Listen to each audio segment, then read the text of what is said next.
Lie about a return, eh? So this happened a couple years ago. I was getting into home mead making and wanted to buy a bottling machine to make things a little easier. I go on Amazon and buy one that is the best for the price, but was still a little over $300, so not a small investment either. The merchant sends it out.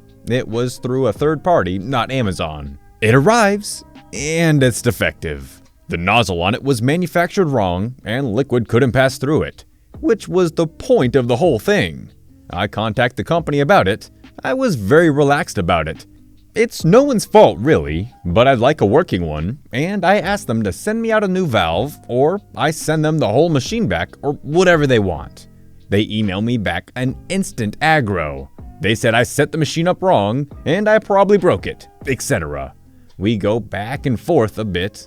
It's very obvious that the machine is broken, and he thinks I'm a giant idiot. So it's obvious he's not going to let me return it, and I go through Amazon then to get a refund.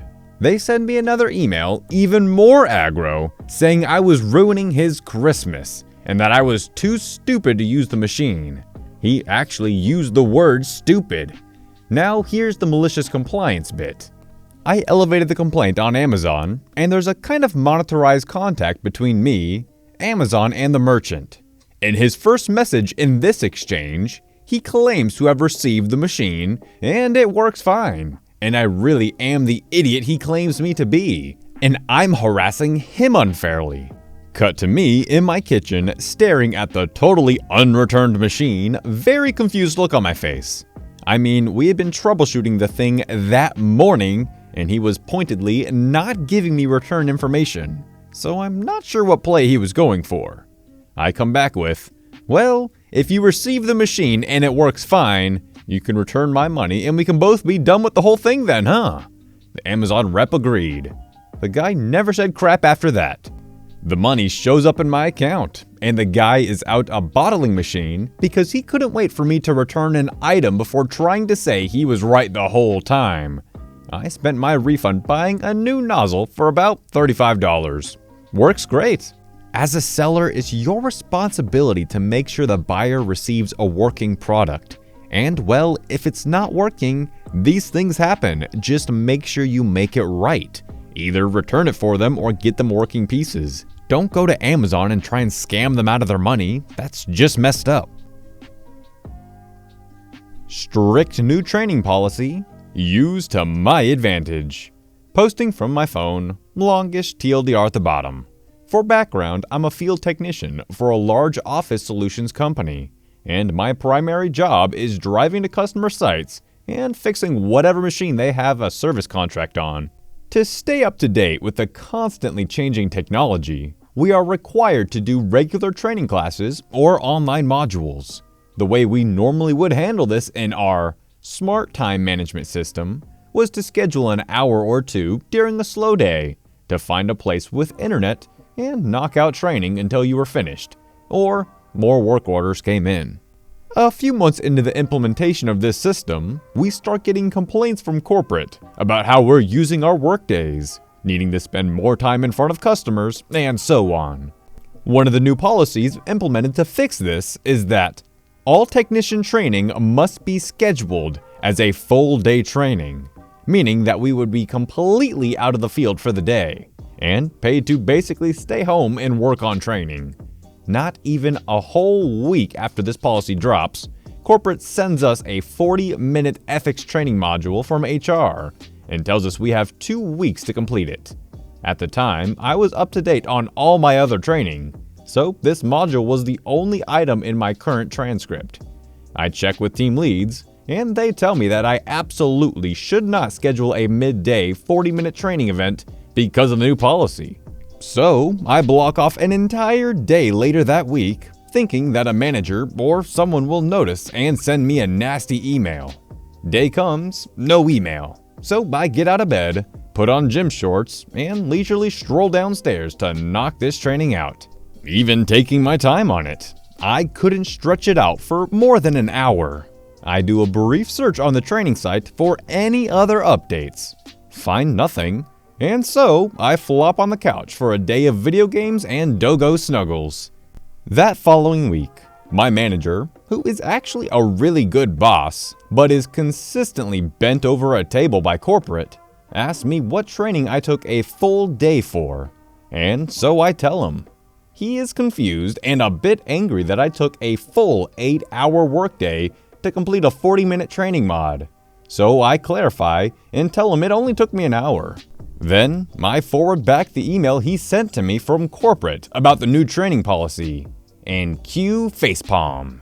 He then sends out an email to our entire team letting everyone know they can approve midday training events for any training less than 4 hours in length. While I feel a little bad that the other techs on my team didn't get the day off, I'm honestly surprised I'm the only one that tried it. Corporate later decide that maybe their techs are pretty good at knowing how to maximize their daily efficiency and have dialed back the micromanaging. You should have just told him you were snuggling with your puppers. He would have been more than understanding at that point. Reminded by the tie posts. Crazy Cat Lady Boy's recent tie story reminded me of my own malicious compliance, so I can actually contribute rather than just enjoy everyone else's malicious compliance. To set the scene, it's the UK. I'm 17, 18. It's 97, 98.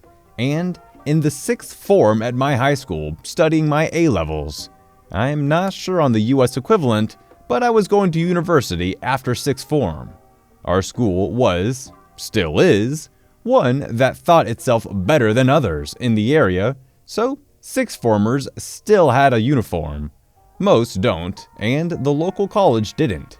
I did not like uniforms. I was 6'3", pretty bulky, not fat, but not athletic. Long-haired, rock/metalhead. I tried to keep under the radar in terms of confrontation with the staff, as the head of the 6th form was an obnoxious pit bull of a woman. All of 5 foot and hated me with a passion. Though in fairness, I think she hated all the students with the kind of hatred one normally reserves for people who neglect animals. The slightest thing, she'd be down everyone's throats. Something pinned to the notice board, and it wasn't perfectly level.